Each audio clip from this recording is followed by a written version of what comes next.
All right, guys.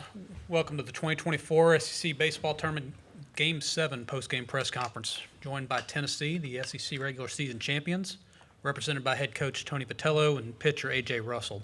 Coach Vitello will give an opening statement in a second, and then we'll get questions first for A.J. Sierra and Luke have wireless microphones, so please identify yourself when asking a question and wait to be called upon. Coach, if you give us an opening statement. Yeah, pretty basic. They played better than we did, coached better. And then, a big mark in there is we didn't do a good job against Espinal, but I would flip it and say the last 3 times we've played them, he's been outstanding, and he's arguably been their best hitter. So it's nothing out of the norm for him, but he did have a big day. The result was awful, especially for fans. I think, the city of Hoover likes when we're here because a lot of our fans will attend. So, again, a bad result, but as I look at the box score, it was good to get a lot of guys get their cleats in the dirt in a situation that might be new to them or certainly is new to our group this year. All right, we're going to take questions first for A.J. Let's start in the front right. Mike Wilson, Knoxville News Sentinel. AJ, just first off, what have the past couple months been like in terms of setbacks, getting back, and then what do you hope to be able to do through the rest of the season to help the pitching staff? Yeah, no, I think the last few months have kind of been tough, just mentally and all that, and getting through it. But the support has been huge, just from everybody, friends, like guys on the team, the coaches, my parents, all that stuff. It's been huge to me, and I think it's a big reason why I've been back. And I think big thing that I'm looking to accomplish is just help out. We've talked a few times, and I'm not coming in to throw 6, 7 innings. It's more one inning, 2 innings, trying to get a few outs here and there and get it to the next guy. All right, in the front row on the left side. AJ, what was the difference from your first couple of batters you faced to the last couple getting out of that jam? And then how do you feel now, and how have you felt the day after those bullpens kind of working yourself back? I think the big difference was I could breathe a little bit.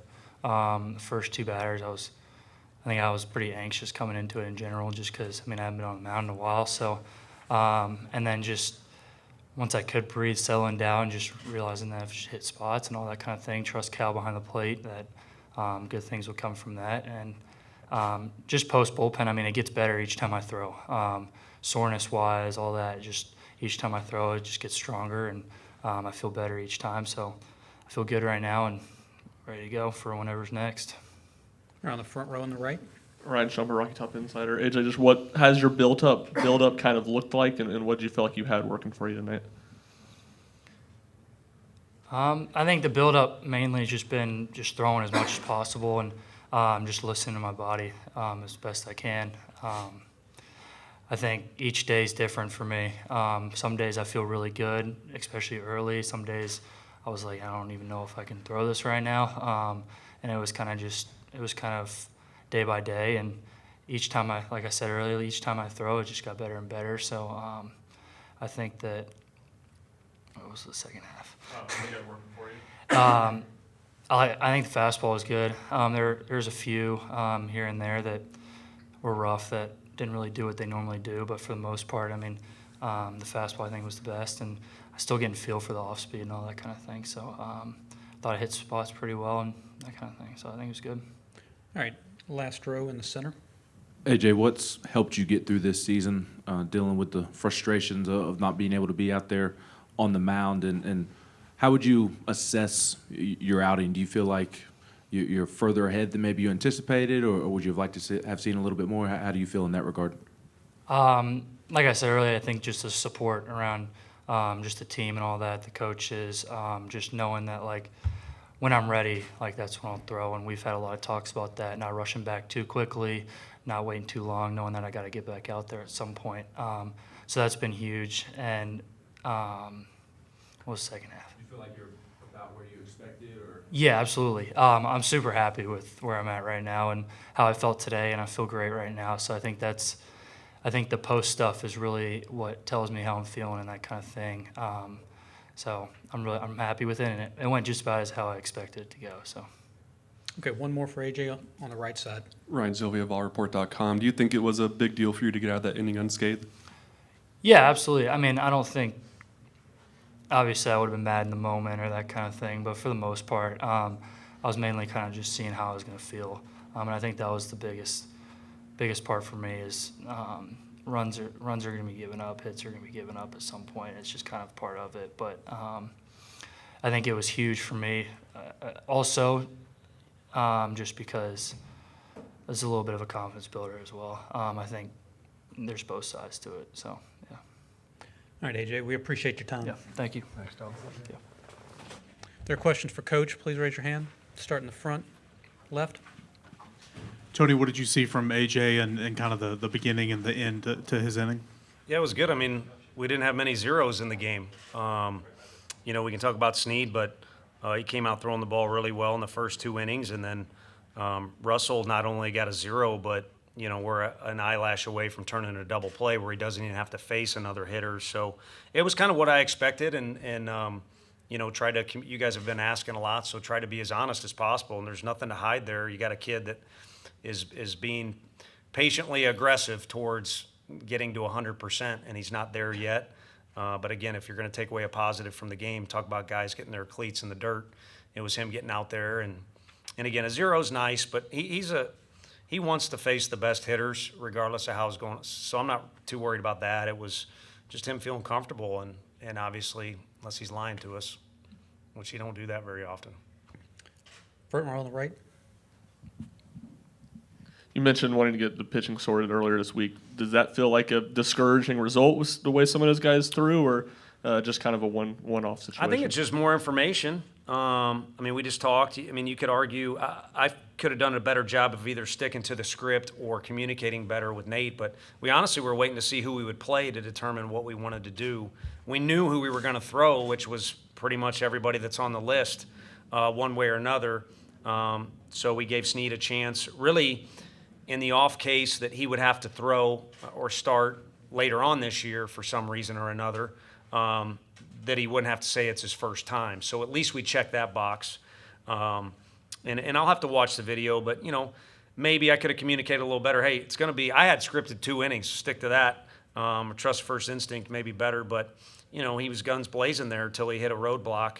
That was going to be his last inning regardless. And, maybe he altered the way he was pitching a little bit to be more of a quote-unquote starter. How he's thrown for us all year long has been outstanding. So willing to bet the next go-around we'll be right back in kind of the role that he has earned for us, which he's done an outstanding job of handling. Stay on the right. Similar thought there, but with the look at the pitching depth you got tonight, what was the good you took from it, and what was the concerning stuff that you took away from it? Again, guys getting out there was huge. I think Bank gets us out of a jam. I think he's capable of doing that. Kirby's kind of been that guy for us. There's some obvious positives in AJ. Again, the fact that at least Nate has done that, and he got his work in too. It was a light weekend for him. I don't know where he's at appearance-wise or innings-wise, but he's carried a lot of the weight. At the very least, his win-loss record, he's got 10 decisions one way or the other and some saves. So last weekend was light. He got his work in regardless of how the rest of this tournament goes. And then the rest of those guys just gave us information. I trust Deloy when we use him in the situation that's best for him. But I'm willing to bet, those first-year guys had a little bit of a wow moment. Like even AJ, he had a different story, but, had to manage his breath there a little bit. It's good those guys got to experience that so there's not a shock the next time it comes around. Start in the last row in the center. Tony, how important was it for Reese to see 3 productive at-bats in terms of how he struck the ball against SEC competition? I think beneficial. We communicated to those guys what our expectations are, and I think they get it now.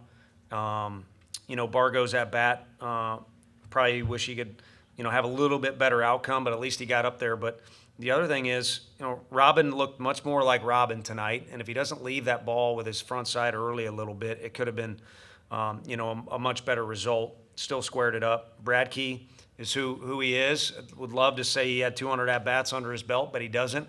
But I think he's still ready to rock and roll for us. And then, of course, Peebles gets up there, too, and gets some action behind the plate. So those guys are all going to share those duties as it relates to pinch hitting and also DHing. And it's nice Reese had a good night, but they're not going to do one thing or another to sway us too far with what we think they can do for us. In the back on the left.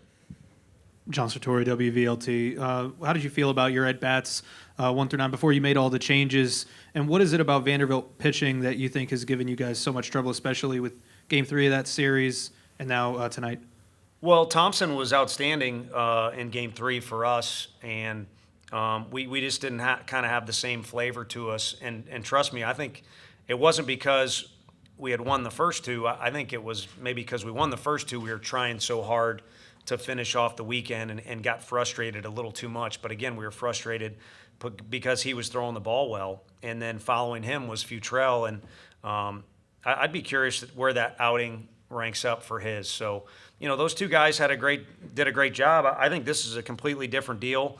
Futrell was still sharp, but our guys had good at bats against him. But when you give up a 5 spot, it's a punch in the gut, and you got to rally together. And I think our guys did that okay. We did have some hard contacts who were right at guys, but that's part of the deal. I just think, as you go through the lineup, some guys were in there fighting, saw the ball well, but didn't have much to show for it. And as you look at the box score, there's blank spots that pop up a little too often. So a lot easier to hit when you're winning the game. All right, let's take one more question right here on the right. What was AJ's pitch count tonight? And if y'all were to make a run to the weekend, would you like to use him again here this week? Yeah, best case scenario, if we stick around long enough, he would be able to do that. If not, then he'll just jump into a situation where he can face hitters again. We've kind of beat up the whole bullpen situation. So having guys standing in there, I think, is beneficial for him. Now I pulled an AJ on you. What was the other part of the question? Pitch count. Pitch count-wise was more like 25 to 35. And the fact he kind of got in a jam, maybe if that double play is turned over, we send him back out for a hitter or two. But with the inning kind of going the way it did, it was kind of a group decision led by Frank. Let's just move on to the next guy. So it was good for him to get out there. Coach, we appreciate your time today, and good luck tomorrow. Thank you. Take it with you.